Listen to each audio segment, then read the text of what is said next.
So the Nintendo Switch 2 has been out for a few days now, enough time that we're able to gauge the general performance surrounding this platform, both in terms of hardware sales and software sales.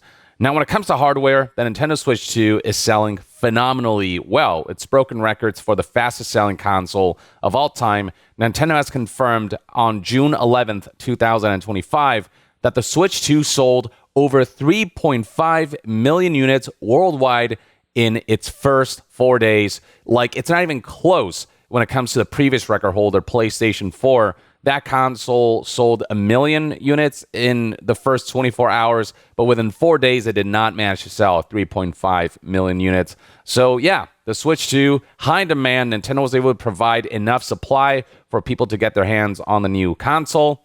And then on the software side of things, we got this research right here by outlet The Game Business. Scrolling down to find some data when it comes to how both first-party and third-party titles performed. Now, the big launch title for the Nintendo Switch 2 was Mario Kart World.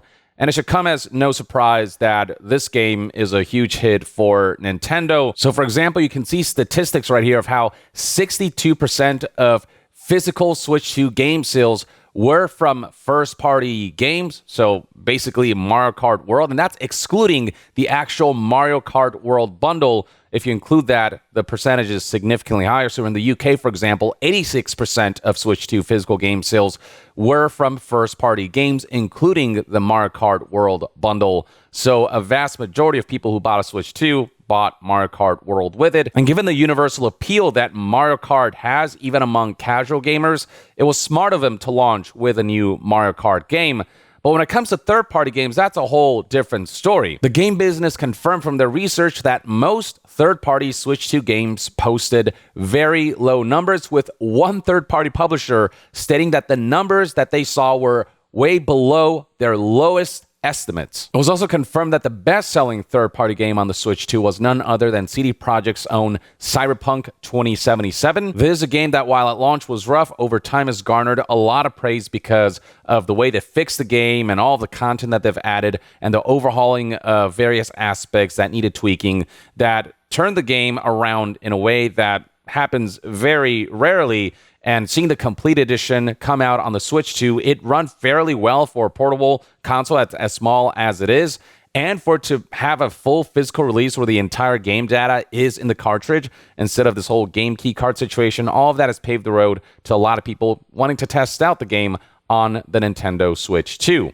But generally speaking, third-party game sales have not been stellar. Now, while third-party games performed a little better compared to Switch 1's third-party releases, when you look at the ratio of Switch 1 sales to third-party game releases versus Switch 2 sales and third-party releases, that's where the picture becomes clear. The Switch 2, again, the fastest-selling game console in history, 3.5 million units in 4 days. With that kind of install base at launch, the expectation was that third-party games would sell just significantly better than what they did, but that's just not what ended up being the case. And there are a number of reasons worth highlighting for why results ended up the way they did, starting with the fact that, well, Mario Kart World is the big new release, and so a lot of people gravitated towards that game, whereas a lot of the third-party releases that we saw on launch day were ports, essentially. They were old games. So here's a list of some of the third-party launch titles that we saw on the Nintendo Switch 2. Bravely Default. It's an old game.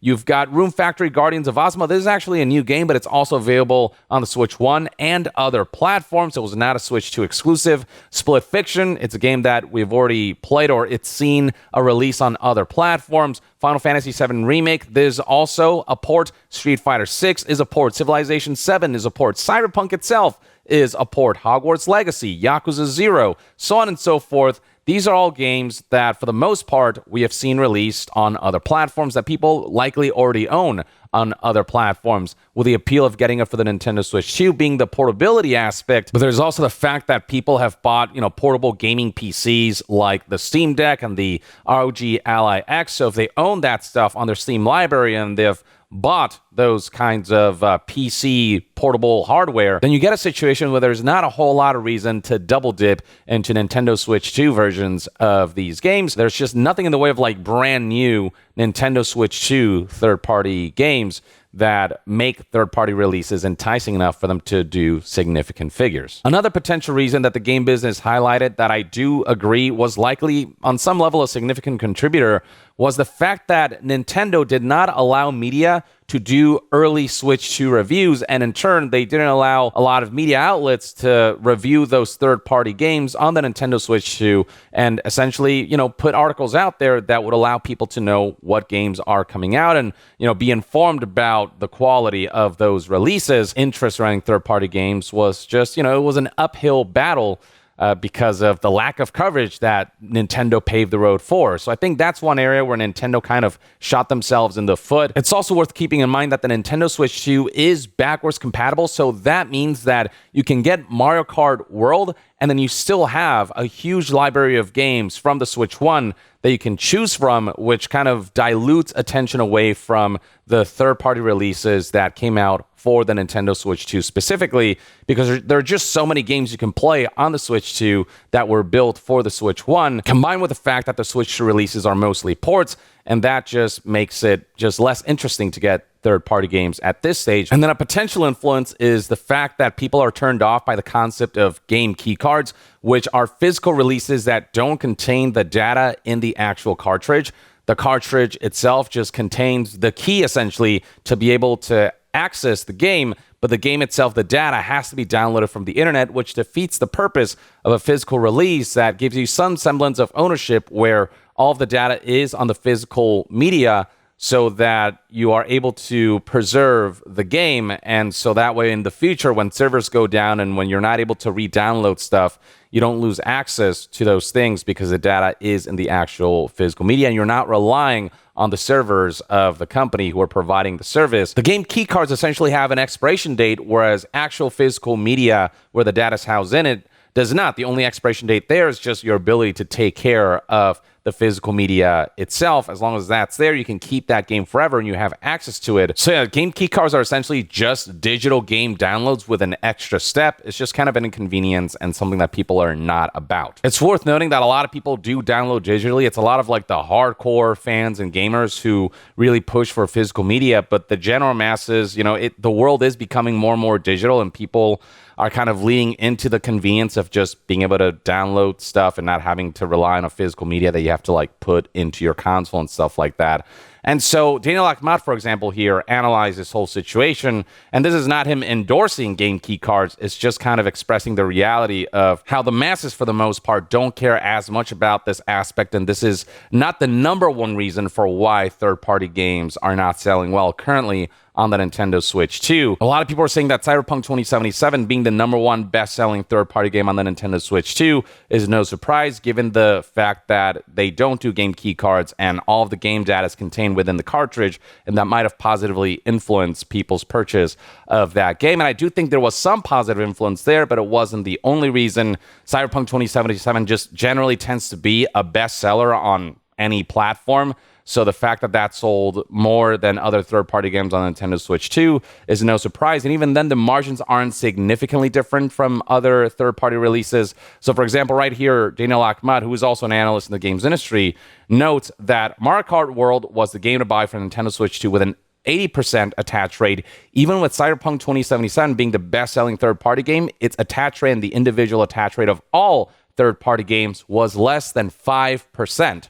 So Cyberpunk 2077 was the best-selling third-party game, but not by a whole lot. It still didn't sell on the level that something like Mario Kart World did. To give an idea, 5% of 3.5 million units is 175,000 copies, and just about every individual third-party game release on Nintendo Switch 2, including Cyberpunk 2077, sold, a little less than that or significantly less than that. Daniel Ahmad isn't saying that game key cards aren't an influence at all. He's saying that there may be the fourth or fifth factor for why third-party games didn't sell well. Not to mention that while Cyberpunk 2077 was the bestseller, other third-party games like Street Fighter, which is a game key card, weren't too far behind. So it is not the number one influence for why third-party games aren't selling. It is probably on some level an influence, but not the sole reason. I think the main reason ultimately is that the third-party games that came out for the Nintendo Switch 2 there was just nothing brand new. There was just nothing that people haven't really played before. It's that combined with the lack of just coverage on these third-party games because of Nintendo's refusal to send out early review units for the Switch 2 and early review copies for those third-party games. But yeah, with all said and done, this is the Nintendo Switch 2 situation. It's selling really well, but games aside from Mario Kart World, people are not partaking in them all that much, which highlights that Nintendo Switch 2 really does need more games. We are going to see Donkey Kong Bonanza come out soon. We've got third-party games that have been announced exclusively for the Switch 2, like that, the new FromSoft game and among many others. And there are going to be a lot of new third-party games coming out on the Switch 2 as well as other platforms. So it'll be interesting to see how those perform. But as far as launch third-party games go, they're not selling all that well. But I suppose only time will tell how third-party games will do in the future. In the meantime, though, let me know in the comments below what your thoughts and opinions are on the launch of the Nintendo Switch 2, the way the console has sold ridiculous numbers within the first couple of days, and the performance of first-party versus third-party games, and what your predictions are for the future of Nintendo Switch 2 hardware sales and software sales. Share your thoughts in the comments below, and to be further updated on all things gaming news, reviews, and discussions, stay tuned right here on Young Yeah. I'll see you guys next time. Young out.